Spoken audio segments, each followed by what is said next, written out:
शौकत यूसुफजई साहब, सबसे पहले तो ये बताइएगा, आप भी शांगला की सीट हार गए हैं, तो आपने क्या चैलेंज किया है रिजल्ट्स को?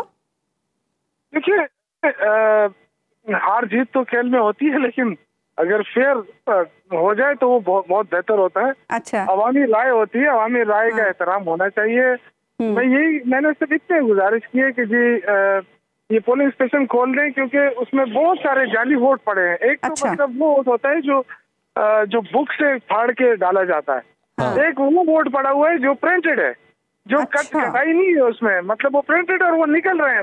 अच्छा, 300-400 तो हमारे पोलिंग एजेंटों ने पकड़े थे, लेकिन बहुत सारे पोलिंग एजेंट तो नहीं समझ सके। तो ये कोई लगभग 8,000 वोट है, मेरा फर्क जो है वो कोई 3-3,500 आ रहा है।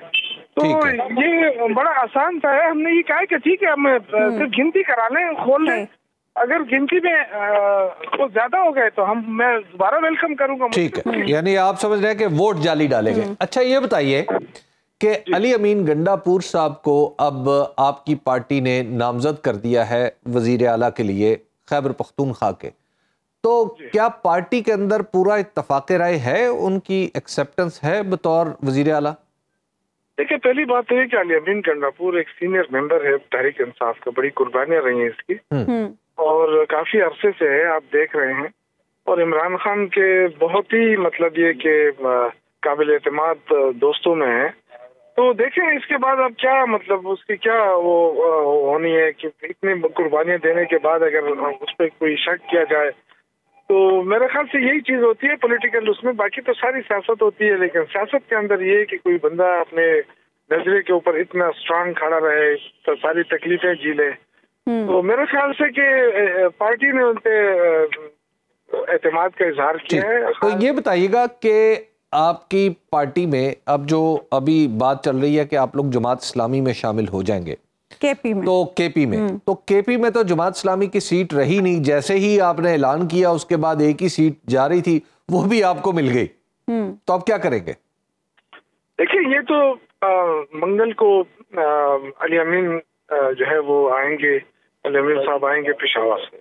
अच्छा। और इस पे अभी भी मेरी बात हुई उनसे, मैं निकल रहा था, वहीं पे था मैं, उनसे मेरी बात हुई और कि भाई कब से हम ये एक्टिविटी शुरू कर सकते हैं। तो उन्होंने कहा कि मंगल को मैं आऊंगा पेशावर।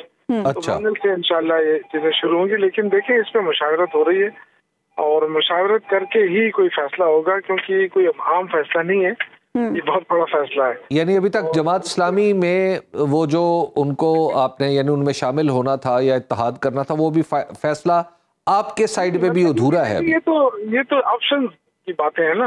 अच्छा, ऑप्शंस हैं और ऑप्शंस पे क्या हो सकता है, क्या नहीं हो सकता है, हमें क्या सूट करेगा, ये सारी चीजें। देखिए, हमारे लिए तो एक पूरी बात है कि हम तो चाहते हैं कि हमें मखसूस सीटें मिले, लेकिन अगर नहीं मिलती है तब भी हमारी 2/3 अक्सरियत है, हमें उसकी भी मतलब ऊपर वो नहीं है।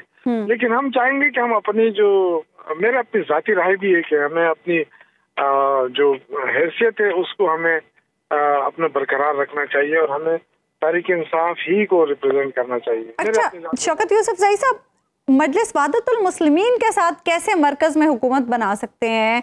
और पंजाब में आज तर्जुमान ने कहा पार्टी के कि मजलिस वादतुल मुस्लिमीन के साथ मिलकर मरकज में और पंजाब में हुकूमत बनाएंगे, ये कैसे पॉसिबल होगा?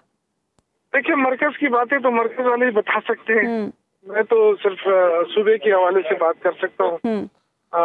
देखिए, हुकूमत बनाने के लिए फिर देखें जिनको मैंडेट मिला है, अगर वादतुल मुस्लिमीन को मैंडेट मिला है तो वो हमने तो नहीं दिया ना, अवाम ने दिया। तो जब असेंबली में पहुंच जाए कोई बंदा, हमारा सब एक ही इशू है कि हम जो करप्ट लीडरशिप है, जो करप्शन ज्यादा लोग हैं, हम नहीं चाहते कि ये उनके साथ हमारी बैठक हो बस। बाकी तो देखिए, बाकी तो अवाम मैंडेट देती है, तो हम कौन होते हैं कि किसी के मैंडेट को हम क्वेश्चन करें।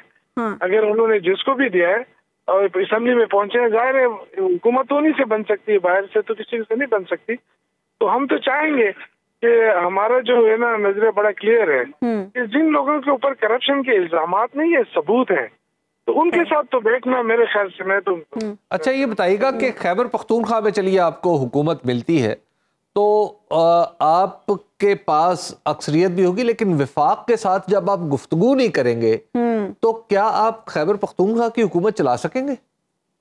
देखिए, जब हुकूमत बनती है ना तो फिर ये चीजें फिर वो फिर हो जाते हैं। ये इस वक्त ठीक है, मामला वो हो जाते हैं इलेक्शन हुकूमत बनने से पहले, लेकिन जब हुकूमत बनती है तो फिर दोनों तरफ से चीजें होती हैं, कोई एक तरफ से नहीं होती हैं। ठीक है, वो तो फिर डिपेंड करता है कि जाहिर है हमारे 80% जो हमारा बजट है, आपको पता है कि वो वफाक से हम लेते हैं, तो वो तो नहीं होता है कि आप बिल्कुल वो इग्नोर करें। लेकिन मेरा ये ख्याल है कि इस वक्त जो रस्साकशी चल रही है पीपल्स पार्टी और नून लीग के अंदर, उनके जो मफादात की जंग चल रही है, वो भी एक वो है, उसको भी देखना पड़ेगा कि क्या ये ऊंट किस करवट बैठ सकता है। ठीक है, बहुत बहुत शुक्रिया शौकत यूसुफजई साहब। सुनो न्यूज़ का यूट्यूब चैनल ही आपकी खिदमत में बेलाग तबसरे और गैर जानिबदार तज्जिए लेकर आता है।